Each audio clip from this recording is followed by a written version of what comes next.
Que época maravilhosa do ano! Eu amo Natal, eu amo essa época do ano. É lógico que existem alguns estudiosos da Bíblia que falam algo e estão certo, dizendo que Jesus não nasceu durante essa época, que ele provavelmente nasceu na festa dos tabernáculos, que foi 2 meses atrás, ou 3 meses atrás, mas ele foi concebido no dia 25 de dezembro, se você fizer a matemática. 9 meses depois, dá em setembro, a festa dos tabernáculos. Mas mesmo assim, não importa quando ele nasceu, mas ele nasceu.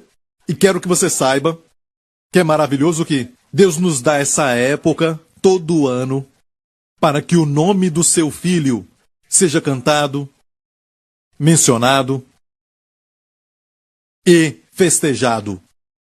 Eu acho que é a misericórdia de Deus que Deus faz com que este mundo, que se aprofunda cada vez mais na imoralidade de todo tipo de trevas, mas tem um tempo neste ano onde fazem menção do fato de que Jesus, Cristo Salvador, nasceu. E devemos celebrar por esta razão. Posso ouvir um amém? Eu acho que é uma época maravilhosa quando as pessoas começam a falar de Jesus e param tudo e falam de adorar a Cristo, Senhor. E faz algo, nos prepara para o próximo ano. Porque começar o ano com Deus vai resultar no final do ano com as bênçãos de Deus. Amém? Sempre quando buscamos a Deus, o futuro é seguro. Ou seja, nos voltando para Deus, vamos ver que o nosso futuro vai ser um sucesso, vamos ter muita abundância, vamos ter a intervenção de Deus com seu favor e vamos ter milagres. Mas quando nos voltamos para nós mesmos e confiamos em nós mesmos, não podemos nunca esperar muita coisa do futuro. Amém? Jesus falou assim: o que adianta o homem ganhar o mundo inteiro e perder a sua alma? Quando Deus fez o homem, quando Deus fez você e eu, Ele nos fez com o direito de escolha, o livre-arbítrio. Foi algo que Deus deu ao homem, que nem Ele mesmo, o que nos deu, vai tocar nisso. Ou seja, se Deus te deu o direito de escolha, Deus não vai usar o seu poder para influenciar a sua escolha. Deus não vai usar o seu poder de Todo-Poderoso para afetar sua decisão. Você é livre, você é totalmente livre, como ser humano. De fato, você veio aqui porque quis, certo? Você veio aqui hoje porque você quis. Não, pastor Príncipe, minha esposa me forçou. Ela disse que se eu não viesse à igreja, ela não faria uma certa coisa. Olha, então ela torceu meu braço para vir aqui. Mas mesmo assim você poderia ter dito não. Você está aqui agora. Você se permitiu isso. Amém? Você é um ser moral livre. Você é livre para ficar em pé agora ou para se assentar, para virar para a direita ou esquerda. Você é livre, Deus te deu isso. Deus não fez robôs, Ele não queria robôs o adorando. Deus não queria robôs o amando. Deus escolheu dar ao homem a livre escolha para que quando o homem o escolhesse, é verdadeiramente de coração. É o desejo de Deus. Olha, Deus disse que com a livre escolha, então vem as consequências da sua escolha. Isso você não pode escolher. Você pode escolher, tem liberdade para isso, mas você não tem a liberdade de determinar as consequências. Por exemplo, se eu escolho colocar o meu dedo no fogo, eu não posso escolher, não vai queimar. Amém? Fogo mais dedo é igual a queimadura. Eu não posso escolher o resultado. O resultado vai acontecer. O resultado já foi estabelecido. Quantos estão entendendo? Amém? Então você pode escolher, você tem esse direito. Quando Deus fez o homem, quando Deus fez Adão e Eva, Deus deu a eles tudo de maravilhoso naquele jardim. Eram os únicos lá. Amém? Adão e Eva, e tinham todo o acesso a todas as coisas boas do jardim. Deus disse, a Bíblia nos mostra, toda fruta de toda árvore boa, agradável aos olhos. Amém? E deu a eles um corpo para poder desfrutar. Podia ter dado uma língua sem sentir sabor. Imagina isso. Não sentir salgado, nem doce, nem amargo e nem azedo. Não sentir nenhum tipo de sabor. Era só comer, não podia nem reclamar porque não teria alternativa. Mas Deus nos deu um corpo para sentir, desfrutar. Deus planejou isso e colocou o primeiro casal, Adão e Eva, no jardim. e eles eram livres para desfrutar as delícias abundantes que existiam no jardim. E Deus fez o homem por último, no último dia, para que o homem desfrutasse tudo que ele já tinha criado. O homem é o alvo do amor de Deus e sua provisão. Amém. A natureza de Deus é amor e por isso ele criou o homem. Porque a natureza do amor é compartilhar. A natureza do amor é derramar. A natureza do amor é dar. Mas ele fez o homem com direito de escolha e quando isso acontece sempre tem um risco.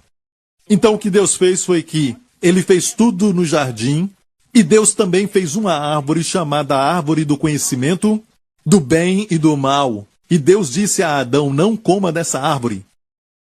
Porque no dia que dela comeres, algo que era estranho para o homem, certamente morrerás. A morte era algo que era estranho para Deus. Deus não criou o homem para morrer. Hoje já é esperado que quando chega a uma certa idade, 90 ou 100 anos de idade, existe algo esperando, chamado a morte, no seu futuro. Certo? Todos sabem disso. E isto é o normal, mas não é o normal de Deus. Deus não fez o homem para morrer. E de fato a Bíblia usa uma palavra. A morte é um inimigo. E inimigo é uma palavra muito forte, certo? Deus considera a morte um inimigo. Deus não criou o homem para envelhecer, para ficar fraco, para ficar doente, ter enfermidade e depois morrer. Tudo isso é inimigo de Deus. O sonho de Deus, o coração do Senhor Deus. O sonho do seu coração foi criar o homem para ser o alvo de todas as suas bênçãos. E que coisa linda seria se o homem ficasse nos planos de Deus. Mas Deus deu ao homem a escolha. E quando existe esse direito, também tem o risco. Mas olha bem, fica uma pergunta. E a pergunta que eu faço é, por que Deus criou aquela árvore? Sabendo que se o homem comesse daquela árvore, ele morreria. Mas olha bem isso, para que o direito de escolha fosse exercitado e não tivesse nenhuma escolha a não ser coisas boas ao seu redor, tudo era bom ao seu redor, e você teria o direito de escolha, mas a escolha não seria exercitada. Não poderia exercitar por quê? Porque tudo ao redor é bom. Deixe-me ilustrar, ok? E olha, eu vou falar um pouco sobre o hebraico e grego. Ok, hoje, não se preocupe. É algo muito simples. Você vai conseguir acompanhar. Ok? Você está entendendo isso? Vamos dizer que alguém diga, vamos comer em um buffet internacional. E você vai naquele restaurante esperando todo tipo de comida de diferentes partes do mundo, certo? Mas quando você vai e chega lá, tem massa, e você vai do outro lado, tem risoto, e você vai, ali tem pizza, e do outro lado espaguete, e do outro lado, ei, mamma mia, o que está acontecendo? Certo? Porque tudo ali é comida italiana, não é verdade? E você diz, espera um momento, isso aqui é um buffet internacional ou italiano? Não é? Não tem escolha, é só comida italiana. Então, para exercitar a sua escolha, Deus colocou a árvore ali, a árvore do conhecimento do bem e do mal, e Deus diz para você mostrar que me ama, para mostrar que você me honra. Amém, reconhecendo que eu sou o Criador. Que você quer ter um relacionamento comigo de livre escolha. Não coma dessa árvore, porque no dia em que dela comeres, no hebraico diz, morrendo espiritualmente, você vai morrer um dia, fisicamente. E Adão comeu então daquela árvore. A Bíblia diz que Satanás tomou posse do corpo da serpente, porque ele não podia, como um espírito imundo, ele não podia atuar nessa terra. Só aqueles que foram criados nessa terra podem atuar nessa terra. Então, a Bíblia nos diz que Satanás tomou posse do corpo da serpente e tentou Eva, você conhece a história? Eva tomou do fruto, comeu, deu ao marido que estava com ela, os dois comeram e caíram. E Deus não podia, sendo um Deus justo, ele não podia dizer, está tudo bem, deixa isso para lá, isso não me importa. Senão ele não seria uma pessoa de palavra, ele não seria um Deus que somente faz justiça, de fidelidade, de justiça e de verdade. Sim, Deus é amor. Nós sabemos disso. Mas o fato de que ele é amor o fez procurar uma solução, certo? O homem pecou. E a consequência do ato era, morrendo espiritualmente, ia morrer fisicamente. Então a morte entrou. Foi aí que a enfermidade veio. Onde as doenças começaram. Certo? Toda doença neste mundo, não culpe a Deus por isso. Não vivemos no mundo perfeito. Um dia vamos viver num lugar perfeito. Eu disse um dia vamos viver num lugar perfeito. Quando Jesus vier e nos levar, a Bíblia diz que quando isso acontecer, você vai ver a utopia, você vai ver o céu na terra. Amém. Sem nenhuma escassez, nenhuma doença, nem necessidade de hospital, não vai ter mais. Crianças sofrendo, não vai ter esse tipo de coisa. Quando Cristo reinar, e o fato de que não vivemos no mundo perfeito, nos fala que a terra está decaída. Porque Deus deu essa terra ao homem. A Bíblia diz nos Salmos que a terra ele tem dado aos filhos dos homens. Então, Deus deu a terra ao homem, mas o homem se prostrou a um espírito imundo, a Satanás, e deu essa terra a Satanás. Deus teve que intervir, sim, mas ele veio legalmente, ele não podia violar sua palavra. Aí começa a história, todo o drama da redenção começa aí. Deus poderia só se afastar daquele homem se ele fosse só justiça.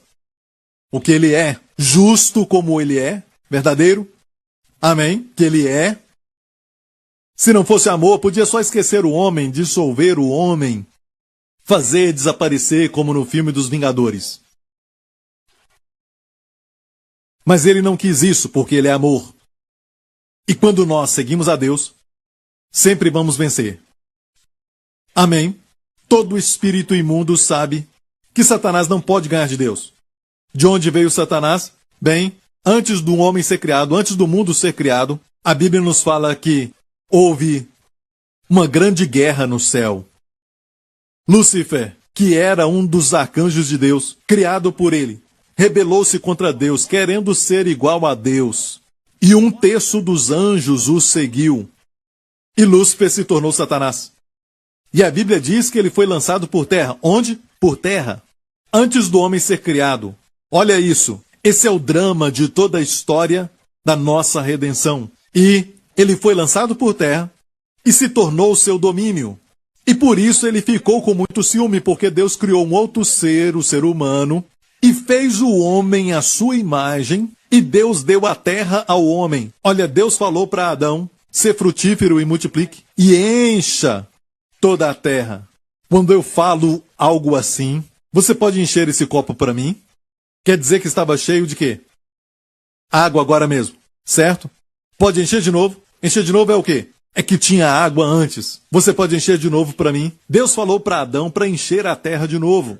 Então a terra já foi cheia numa certa época. O que aconteceu? Era o domínio de Satanás antes dele cair, mas se rebelou contra Deus, e ele e o 1/3 dos anjos que o seguiu se tornaram demônios. E eles ainda estão na terra. Mas esse mesmo lugar que foi o cenário de uma batalha, se tornou o lugar que Deus fez a sua obra-prima. E Deus ama o homem.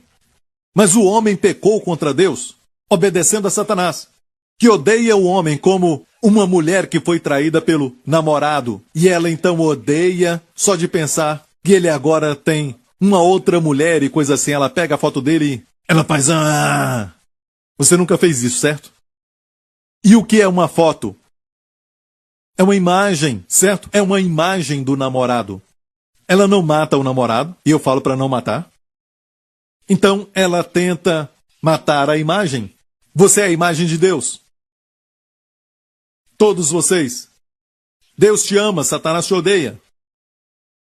Amém? Então quando isso acontece, e Satanás teve sucesso fazendo Adão e Eva caírem, e olha bem, se fosse só Satanás fazendo, não devo usar essa palavra. Ele só tenta, ele não te faz. Deus te deu direito de escolha, certo? E olha bem, você sabe que ninguém pode fazer você fazer nada, certo? Nem mesmo a sua sogra, certo? Nenhum amém. Vou tentar de novo. Ok, ninguém pode te forçar a fazer nada, certo? Alguém diz, mas ele me fez ficar irado. Como te fez ficar irado? Falou aquelas coisas. Sim, ele falou aquelas coisas, mas não te forçou a ficar irado. Deixe-me falar isso. Vamos dizer que aquela pessoa disse aquelas coisas naquela antiga igreja. Agora estamos no novo templo, certo? E estamos longe daquele lugar. Vamos dizer que a pessoa disse aquelas palavras naquele antigo lugar. Você está aqui assentado e de repente está me ouvindo e diz, eu estou irado. Alguém está falando mal de mim. Aquela pessoa me fez ficar irado. Não, não, não. Para você ficar irado, a pessoa tem que estar na sua frente, ou você ouviu sobre ela e você deve saber do que ela fez para ficar irado. E tudo isso é tão complicado e você está escolhendo ficar irado. Olha, mas o fato de você ouvir aquilo ou saber daquilo antes de ficar irado te mostra claramente que nós mesmos estamos nos fazendo ficar irados. Amém? Eu olho para rapazes que batem nas esposas. Eles nunca batem em pessoa mais forte do que eles. É uma escolha. Eu não consegui me controlar, fiquei irado e bati. Vem aqui. Olha o pastor Lawrence com músculos. Bate nele. Mesmo irado, você não vai bater nele. Porque é uma escolha. Não queremos ouvir isso, que somos responsáveis. Nós dizemos, sabe aquilo? Foi culpa da minha esposa. Foi o que Adão fez quando ele pecou e disse para Deus, a mulher que tu me deste. Culpou dois. A mulher que tu me deste. E a mulher disse, a serpente. Certo? É a história de apontar o dedo. Nós culpamos todo mundo, culpamos o governo. Culpamos o sol, a lua, as estrelas. Culpamos todo mundo, menos nós, não. Até se formos colocados no lugar perfeito, vamos estragar, porque o pecado está no sangue. Todos nós pecamos, a Bíblia nos diz, e todos fomos destituídos da glória de Deus. E o salário do pecado é a morte. Não só morte física, mas morte. Depois dessa vida, há uma morte. A Bíblia nos fala. Porque Deus fez você não como um manequim. Deus não te fez um manequim.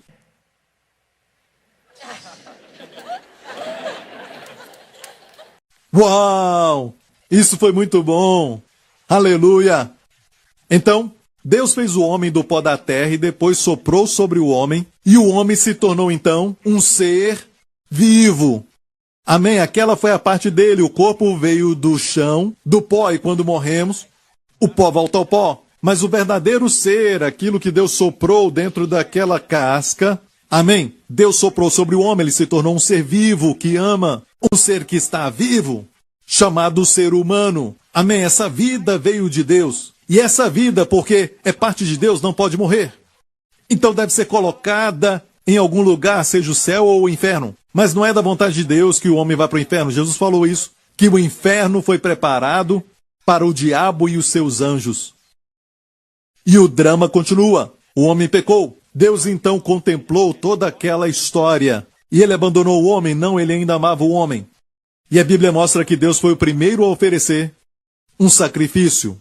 Deus matou um animal, era provavelmente um cordeiro, e cobriu ambos Adão e Eva com roupas de pelo, cheios de sangue, mostrando que sem derramamento de sangue não há remissão de pecados. Tem que ser um sangue inocente para limpar os pecados. Amém. E olha o que Deus disse para a serpente, para Satanás. E amigo, se você sair daqui e esquecer tudo mais, não se esqueça disso. Amém? Esta é a primeira profecia da Bíblia. Diga para alguém, você sabe qual é a primeira profecia? Você não sabe? Eu sei. Você vai saber. A primeira profecia da Bíblia é o que Deus falou a Satanás. Deus disse, e porém inimizade entre ti e a mulher, e entre a tua semente, falando a Satanás, ele disse, colocarei inimizade entre a tua semente e a sua semente.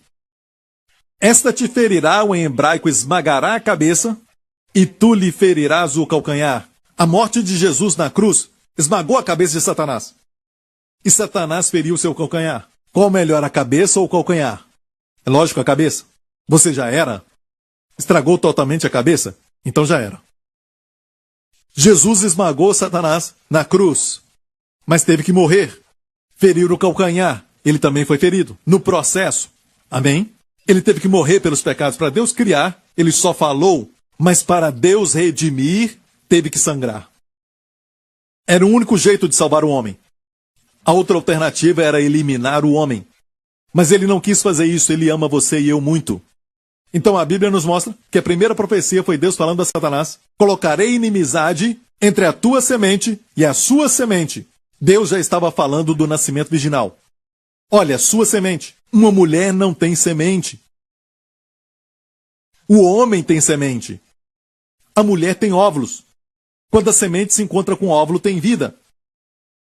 Mas Deus aqui diz, tua semente, Satanás, e sua semente. Então a guerra, por todas as gerações, foi proclamada logo ali que seria de uma virgem. Porque a mulher não tem semente, então de uma virgem nasceria o esmagador de cabeça, o destruidor da serpente, o remidor do homem. Seu nome é Jesus. Deus profetizou a primeira profecia da Bíblia. Quando isso aconteceu, Adão e Eva conceberam então Caim e Abel, seus dois filhos, certo? E Satanás não é onisciente, Satanás provavelmente pensou a semente é o filho dela, então deve ser um deles. Eu vou ver quem é, e a Bíblia nos diz que Caim e Abel levaram ofertas ao Senhor. Um deles, Abel, trouxe uma oferta de cordeiro e matou o cordeiro. Faziam assim naquela época.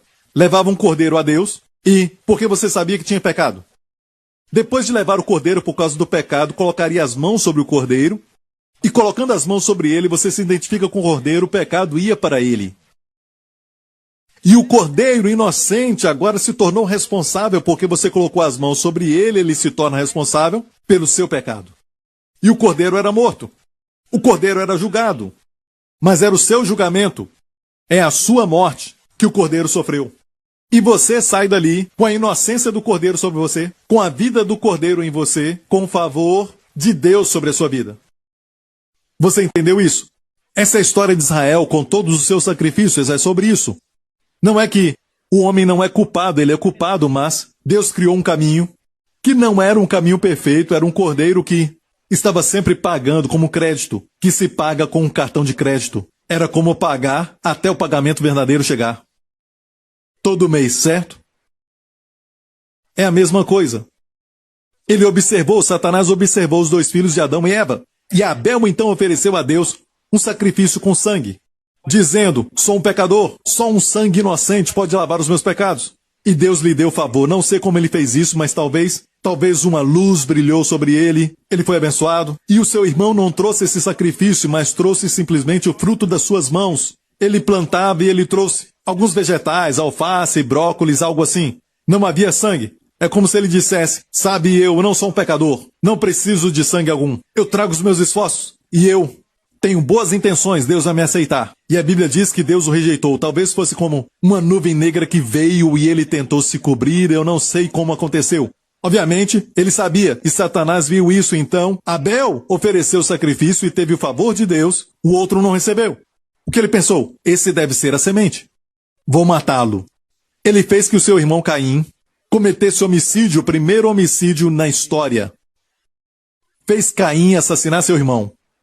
Olha bem, Abel não era semente. Isso mostra que Satanás não sabe de tudo. Deus sabe de tudo. Se você quer seguir alguém, siga alguém que sabe de tudo. Eu e você não sabemos de tudo.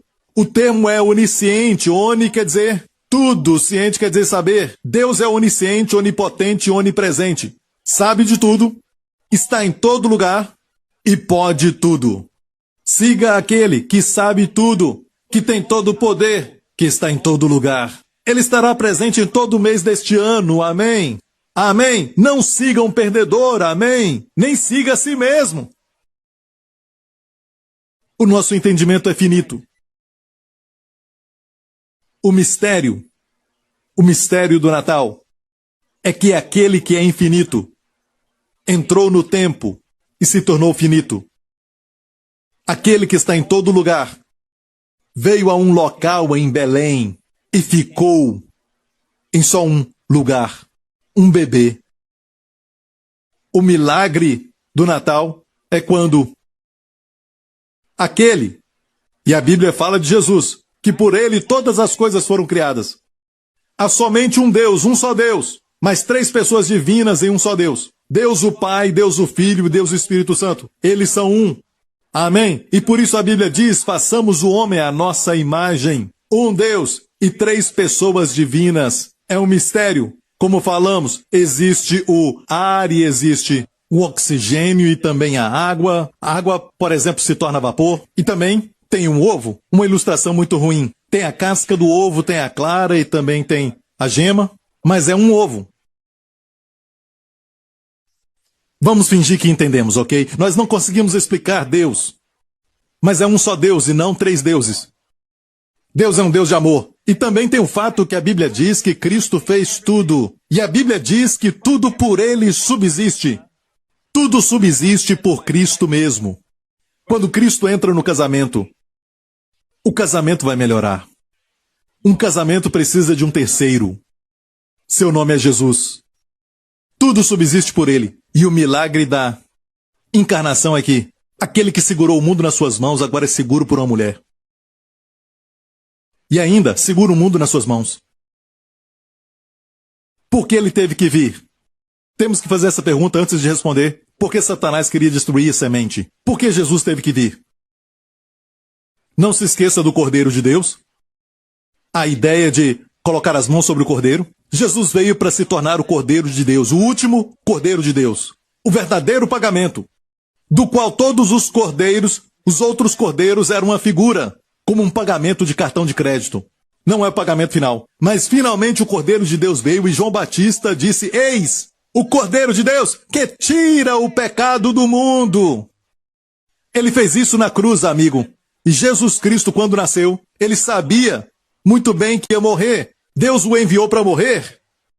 Deus não o enviou para viver uma vida ensinando moral às pessoas, as leis e estatutos. Não, não, não. Quando ele nasceu, a mensagem foi: eis, o anjo disse, anuncio a vocês que na cidade de Davi, em Belém, nasceu a vós nesse dia um Salvador, não um juiz, não um legislador, um Salvador.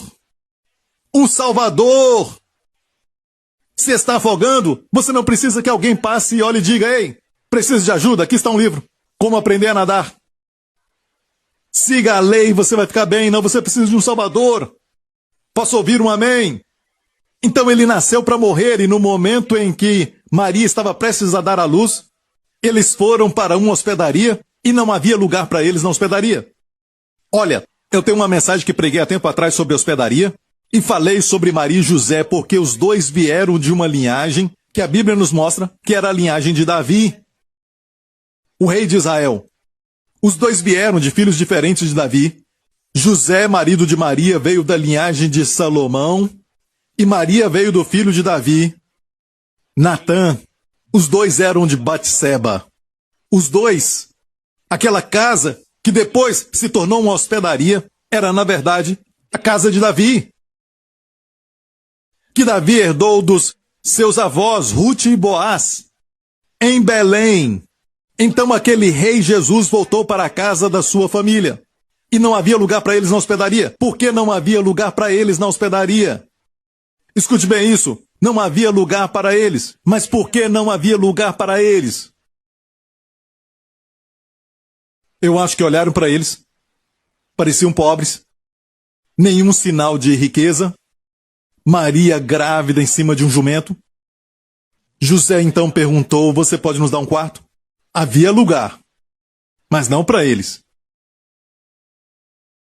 Então, foram colocados no estábulo, tudo planejado por Deus, e naquele lugar Maria deu à luz ao seu primogênito, e ela o colocou em uma manjedoura. O que é isso? Muitas pessoas não sabem. Ele nasceu e foi colocado numa manjedoura.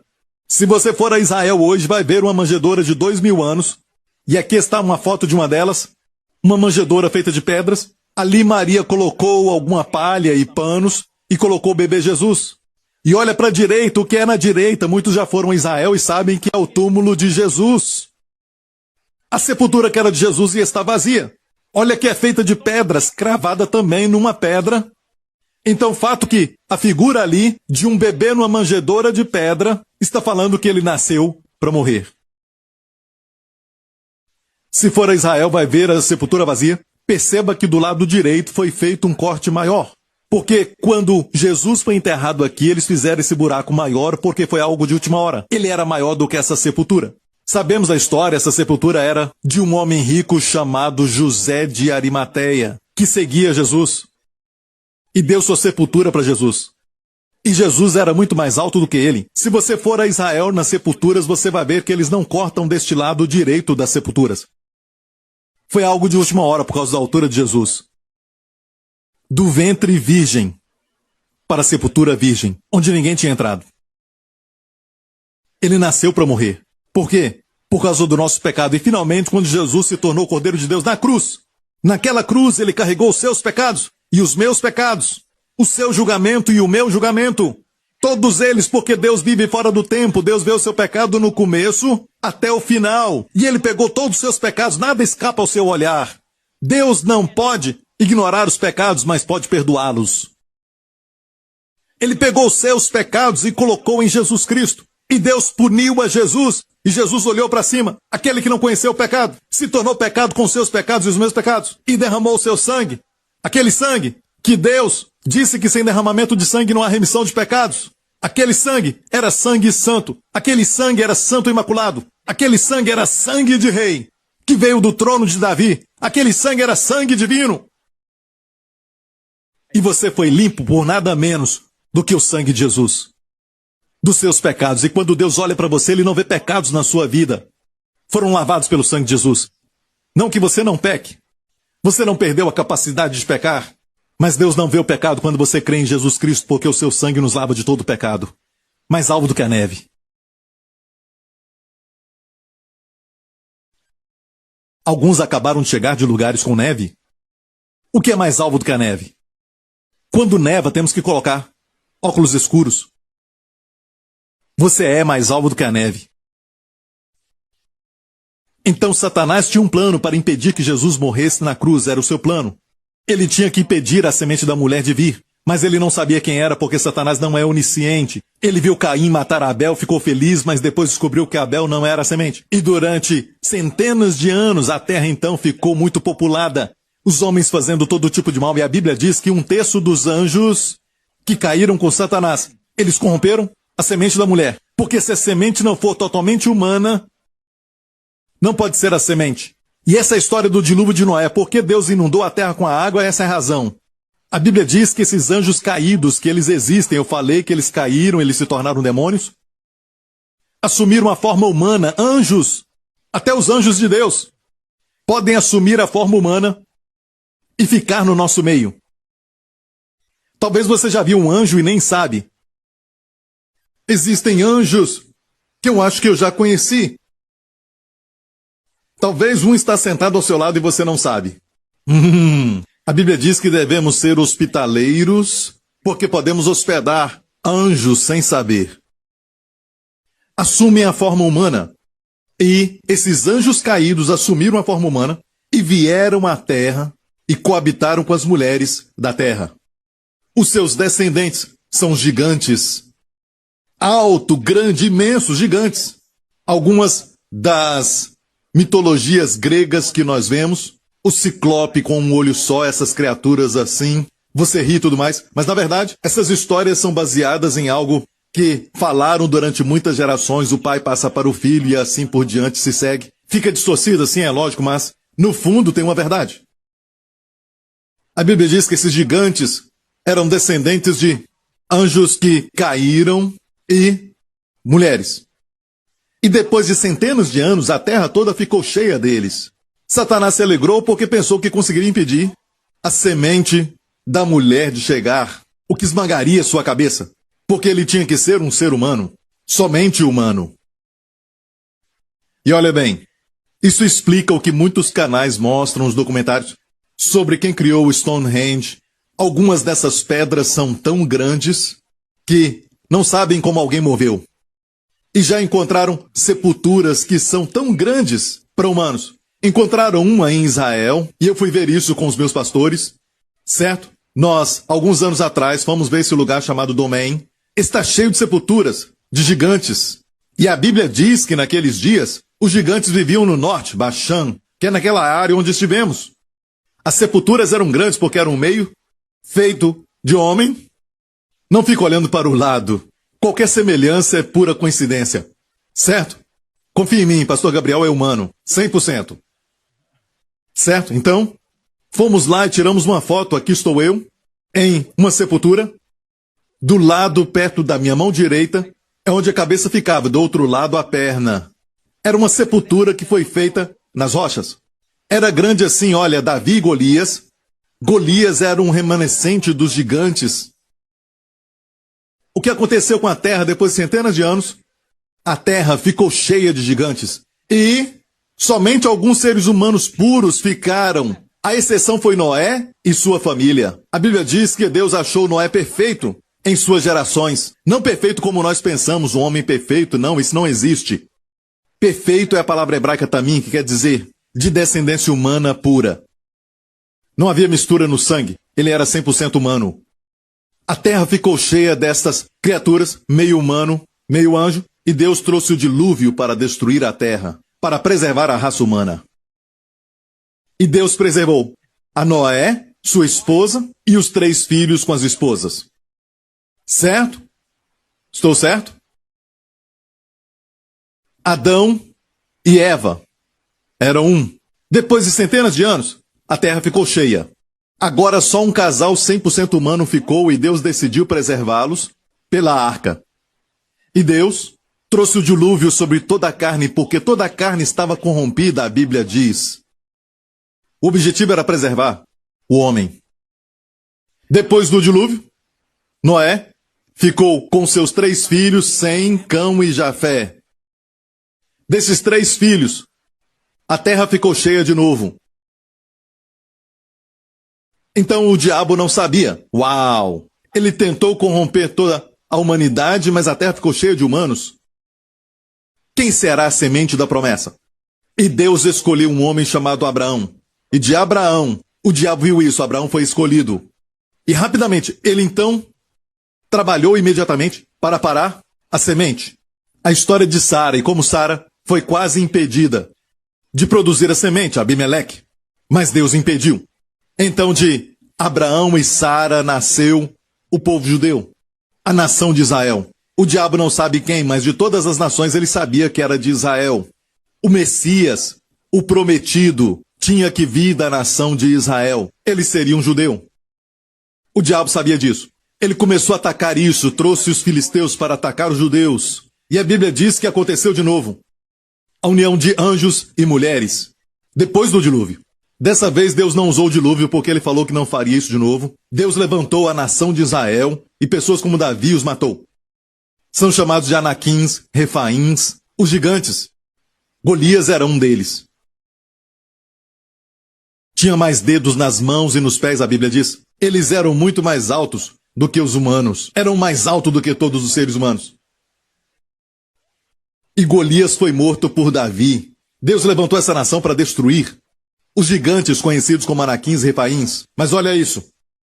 O diabo tentava saber quem em Israel seria aquele, o prometido. De repente, fixou em Davi a escolha de Deus para ser rei. Ah, deve ser ele. Por isso todo problema que teve com Saul e os ataques contra Davi começaram. O diabo pensou que ele era a semente. Não, ele se tornou o progenitor da linha real, pois foi escolhido por Deus para ser rei.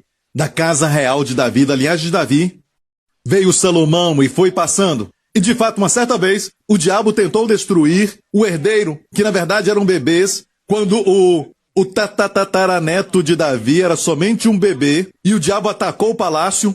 Aquele bebê foi então escondido. Era só um bebê. Mas depois aquele bebê foi revelado, como Jesus um dia, que está agora escondido, mas vai ser revelado à terra, para reinar sobre a terra.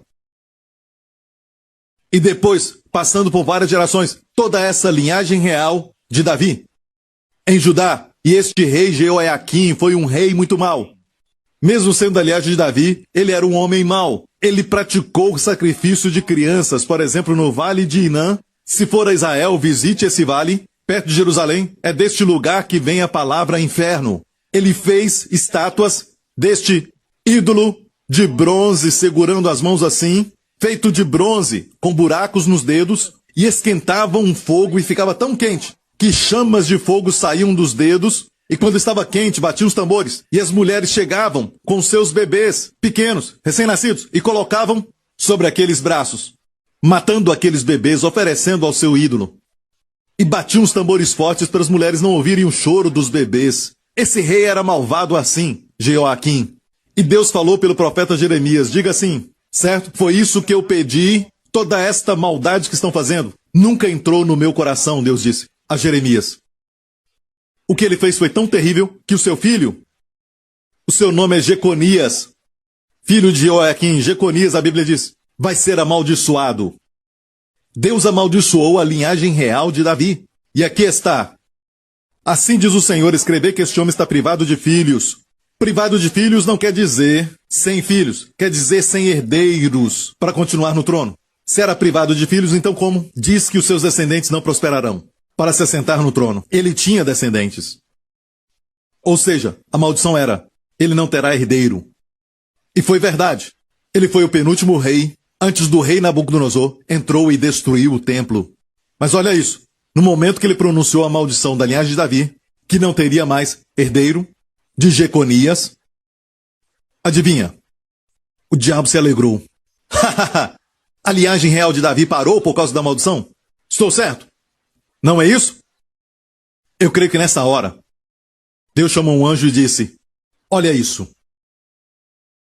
Aí então chegamos na história de José e Maria, olha isso. Temos a história de José e Maria, mas uma maldição na linhagem. Jesus então nasceu de Maria, que era a noiva de José. E a Bíblia diz que ela não tinha nenhuma criança. E o sinal dado a Israel foi este, em Isaías 7, diz, portanto, o mesmo Senhor vos dará um sinal, eis que o quê? Eis que o quê? A virgem conceberá e dará à luz um filho, e chamará o seu nome Emanuel, que quer dizer Deus conosco. Uma virgem, pela primeira vez, uma virgem, daria luz a um filho.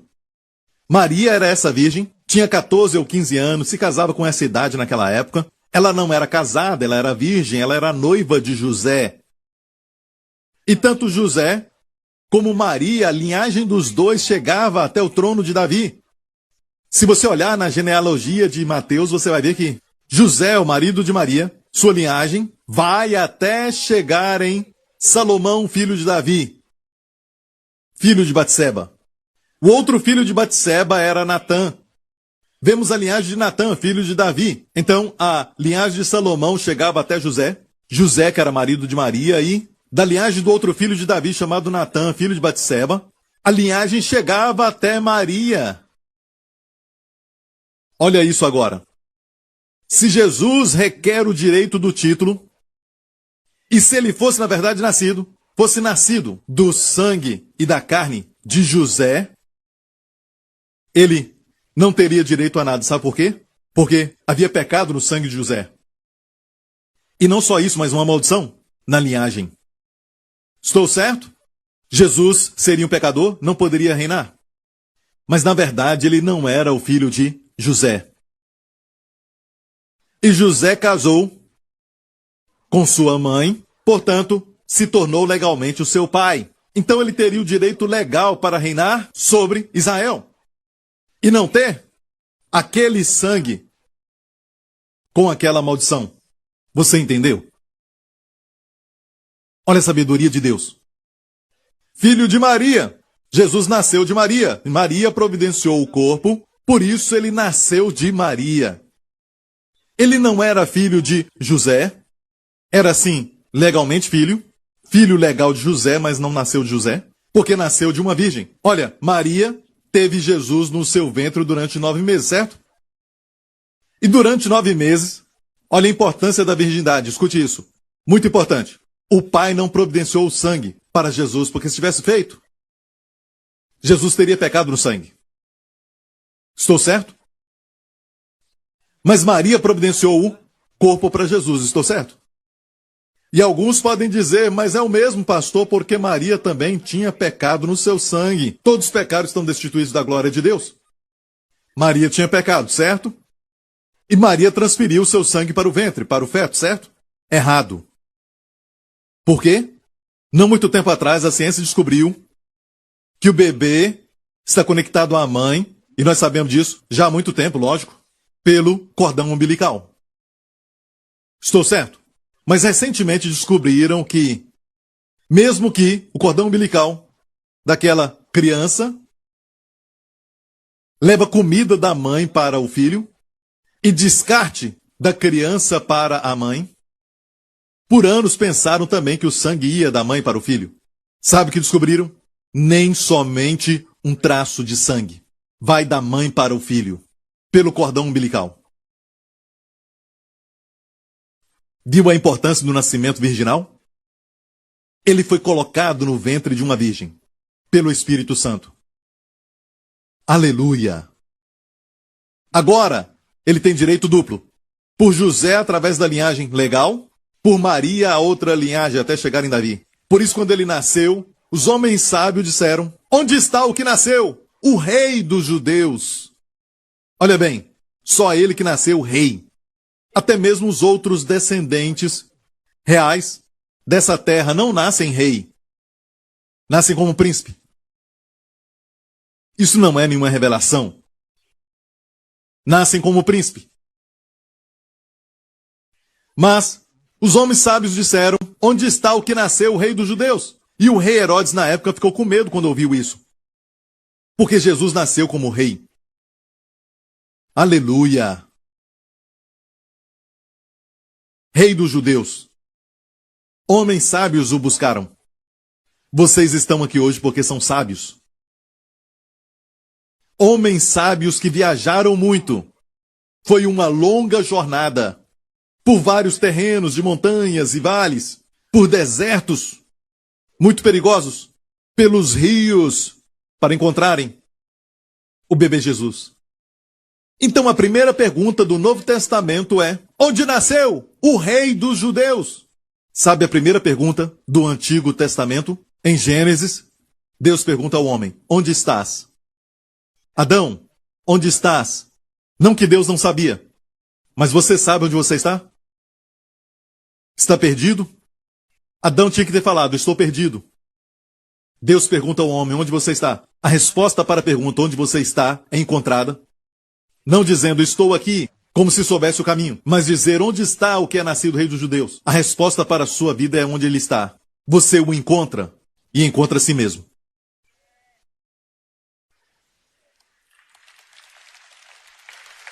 Onde está ele, que é nascido rei dos judeus? Homens sábios ainda o buscam. Os homens sábios viram a estrela e seguiram a estrela. Eu sei que muitas pessoas também viram aquela estrela, mas não a seguiram. Homens sábios sabem interpretar as coisas, por isso seguiram a estrela.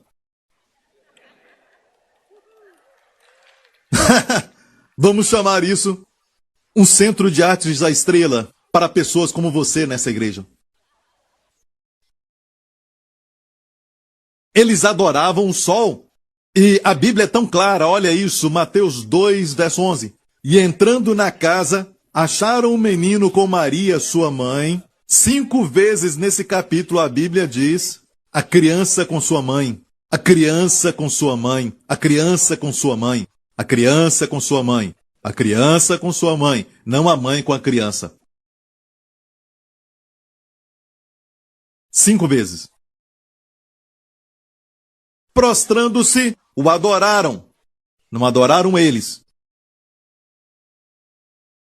O adoraram, não os adoraram. Olha, se Jesus não é Deus, isso é blasfêmia. Mas ele é Deus. A Bíblia diz que um menino nos nasceu. É a sua humanidade. Ele nasceu, mas como filho não nasceu. Como filho ele já existia com Deus. Um filho se nos deu. É a sua divindade. Você está entendendo tudo? Estamos falando da Bíblia inteira. Quando você sair daqui, não precisa nem de seminário bíblico, nós cobrimos já tudo. Que alguns que vão para o seminário nem sabem o porquê, eles estudam o quê, eles não sabem o porquê das coisas. Mas você está vendo por quê? Estamos vendo este drama épico de redenção, essa história. A batalha de todos os tempos entre o bem e o mal é maior do que Guerra nas Estrelas. De todos os planetas que Deus fez, Deus olhou para este planeta, a Terra, e fez desse lugar uma plataforma para o seu plano de redenção. Agora ele não pode impedir que a semente nasça. Nasceu em Belém. Ele tentou enviar Herodes para destruir os bebês com menos de 2 anos de idade em Belém. Jesus fugiu. A semente, ele queria impedi-la. Daí vem o drama de como o diabo tentou empurrá-lo, com 30 anos, de um precipício, com pessoas que estavam com ódio dele. E por muitas vezes tentaram, mas ninguém podia tirar sua vida. Ele veio morrer, sim, mas não dos planos dos homens, mas na hora do Pai, no tempo certo. Ele morreria na cruz. A primeira vez que os romanos viram um homem se dar na cruz assim, muitos xingavam, amaldiçoavam, lutavam contra isso, mas ele se entregou, e ele foi levantado, e olhou para o céu, disse: Pai, perdoa-lhes porque não sabem o que fazem. O sacrifício final.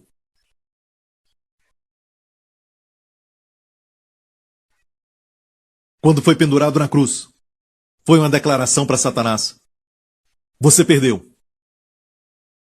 Deus ganhou. Tudo foi consumado. Sabia que os seus pecados e os meus pecados, na verdade, nos dão direito a Jesus. Se você não tem pecado, você não precisa de Jesus.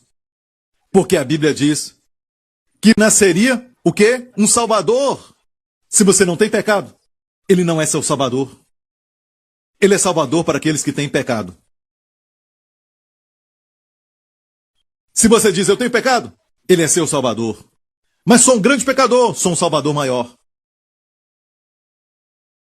Você não sabe do que eu tenho feito. Você sabe o que eu fiz por você. Minha graça é maior do que o seu pecado. Mas eu não consigo me perdoar, mas eu já te perdoei. E naquela cruz, Deus pegou os seus pecados e os meus pecados e colocou sobre Jesus Cristo, o Cordeiro de Deus, e por isso colocamos as mãos sobre Jesus, transferindo os nossos pecados para ele na cruz. E então, em vez do julgamento vir sobre você, sobre a sua família, veio sobre Jesus. Somos os culpados, mas colocamos a nossa fé em Jesus, e ele que não conheceu o pecado, se tornou pecado na cruz e tomou os nossos pecados, para que até aquele que o traiu, Judas Iscariotes, e Judas falou de Jesus, jogando o seu dinheiro, que ele recebeu dos fariseus, para trair Jesus, jogou o dinheiro e disse: eu traí sangue inocente. Falou que o sangue de Jesus era inocente. Era mais do que inocente, era sangue real. Era sangue perfeito, sangue sem pecado. Era sangue divino. Você não é limpo, não é lavado pelas suas obras, porque as obras não bastam para lavar os seus pecados. Você não é lavado sendo de boa moral. Não importa quão bom você é, isso não basta. Não é lavado por vir à igreja. E você não vem muito. Você não é lavado pelo seu sangue. Eu não posso morrer por você e nem você por mim, nós pecamos. Mas o plano do Senhor por nós é crer naquele que veio por sua própria vontade. Ele desejou vir. Ele poderia escolher nascer num palácio ou numa manjedoura, numa estrebaria humilde. Antes de ir para o ventre de Maria, ele tirou suas vestes reais, todos os seus trajes, e os anjos se prostraram diante dele. E o infinito se tornou finito. No ventre da Virgem, um menino nos nasceu, um filho se nos deu. E anos depois, o menino cresceu. Eu já vou terminar. E um homem religioso chamado Nicodemos foi a Jesus à noite. Ele não queria que os seus colegas o vissem indo a Jesus. Ele foi a Jesus e disse: sabemos que vieste de Deus, porque ninguém pode fazer esses milagres. E Jesus foi direto ao ponto. Nicodemos, com todos os seus aprendizados, você tem que nascer de novo. E ele disse: como é que pode um homem da minha idade voltar ao ventre da sua mãe e nascer? Jesus falou: se não nascer do Espírito, você não pode ver o reino de Deus. E Jesus falou algo muito lindo que muitos não entendem, já viram esse versículo muitas vezes, mas não viram que foi Jesus mesmo que falou. Jesus falou a Nicodemos, porque Deus amou o mundo de tal maneira. Não se esqueça, Nicodemos era um judeu e líder religioso. E o seu pensamento era: Deus ama os judeus. Mas Jesus falou para ele: Deus amou o mundo de tal maneira. De tal maneira, que expressão pequena, mas tão intensa. Deus não só te amou, amigo. Te amou de tal maneira. Te amou de tal maneira. Deus amou o mundo de tal maneira que Ele deu seu Filho unigênito. Uma música não é uma música até você cantar. Um sino não é um sino até você tocar. O amor no seu coração não foi dado para ficar. O amor não é amor até você dar para alguém. Deus amou o mundo de tal maneira, Nicodemos, que lhe deu o seu Filho unigênito, para que todo aquele, isso inclui todo mundo, que nele crê, não pereça, mas tenha a vida eterna. As últimas palavras que Jesus falou na cruz foram essas: está consumado! Que está consumado? Todas as profecias da sua primeira vinda, tudo consumado. Todos os seus pecados e os meus pecados contra este Deus Santo, tudo foi perdoado. Todo o julgamento que tinha que cair sobre você, tudo foi removido pelo seu sangue. Toda a exigência da santidade de Deus contra nós foram preenchidas por todos nós. Agora você pode esperar somente bênçãos, e bênçãos, e mais bênçãos. Espere ainda mais. Porque Jesus disse: eu vim para que tenhais vida, e vida com abundância. Amém? Dê a Ele glória, igreja, aleluia! Curve a sua cabeça e feche os seus olhos aqui neste lugar. Essa é a história do Evangelho. Não te ofereço uma religião. Te ofereço a realidade. Jesus Cristo vai voltar. A Bíblia diz que depois de morrer na cruz, Ele ressuscitou ao terceiro dia. Lembra que eu te disse? Deus considera a morte um inimigo. Jesus venceu a morte por você e eu e ressuscitou dos mortos com seu corpo. Ele está agora à direita de Deus Pai, assentado no trono do Pai. Mas muito em breve Ele voltará. Vai voltar para a nação de Israel. Por 2000 anos a nação de Israel deixou de existir, espalhados nos 4 cantos da terra. Em 1948, Israel voltou a ser uma nação. Isso nos mostra que estamos no fim dos tempos. O Senhor Jesus, o filho de Davi, o herdeiro legal, o rei de Israel, voltará. Ele vai voltar para Israel. E vamos ver que vai ser céu na terra.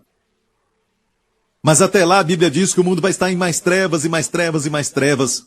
Mas a luz de Deus sobre o povo de Deus vai brilhar mais e mais. E o mundo vai ver a luz nas nossas tendas.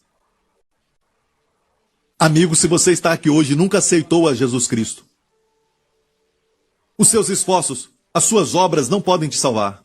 Nada além do sangue de Jesus. Se esse é você, amigo, e quer aceitar a Jesus Cristo, faça essa oração comigo. Diga: Pai Celestial. De coração, diga: Pai Celestial. Obrigado por teu amor. Que grande amor. Tu me amaste antes que eu te conhecesse. Obrigado, Pai, por enviar teu Filho Jesus Cristo para morrer pelos meus pecados e tomar o meu lugar como meu substituto. E todo julgamento que deveria cair sobre mim, toda condenação caiu sobre ele. Ele morreu no meu lugar. E no terceiro dia, tu o ressuscitaste dos mortos, como declaração de que os meus pecados foram perdoados pelo seu sangue. Jesus Cristo é o meu Senhor, em nome de Jesus. E toda a igreja diga: amém. Glória a Deus. Sabe de uma coisa? Que estudo bíblico. Antigo e Novo Testamentos. Você gostou? Em uma mensagem, glória a Deus. Antes de você sair, eu quero te abençoar. Amigo, quando nós te abençoamos, não é só para te acalmar. A bênção de Deus sobre você vai mudar o curso do seu destino. Vai transformar os eventos. Amém? Abrindo portas boas, fechando portas ruins. Amém? Glória a Deus. Fiquem em pé. Hey! Não esperava. Traz a família toda aqui. Ok. Esta aqui é a Wendy. Muito linda. Um microfone. Fala de novo. Hello everyone. Blessed Christmas to you. I just wanted to share a simple thought. Just know that the Lord has gone ahead to prepare the way for you. In Jeremiah, the Lord says, "For I know the plans I have for you. They are plans for good and not for disaster, to give you a future and a hope." And I think in these times that we live in, this is a very strong assurance for us. The world outside may go through disaster and calamities, but we as the children of God in this house, we will always be cocooned in His promise and His protection. God bless you. Amém. Quer falar algo? E você? Quer falar algo? Tem algo? Merry Christmas to all of you and have a Happy New Year.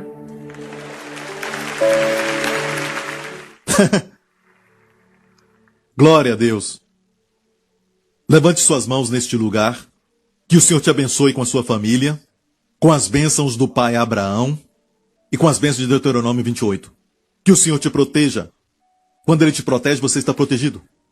Que o Senhor te guarde junto com os seus amados durante toda esta semana de todo perigo, ameaças, acidentes, de toda doença e dos poderes das trevas, através do sangue do seu Filho. Que Ele te conceda favor, sorria para você.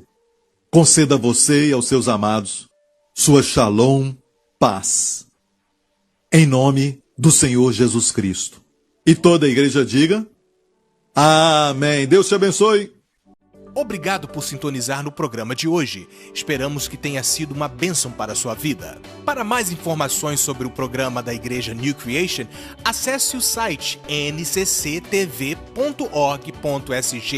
Lá você poderá se inscrever para receber um devocional diário do pastor Joseph Prince. Seja incentivado e fortalecido todos os dias e saiba o quanto Deus lhe ama através desses devocionais. Acreditamos que seu dízimo pertence à igreja que você frequenta e oramos para que você seja grandemente abençoado, altamente favorecido e profundamente amado.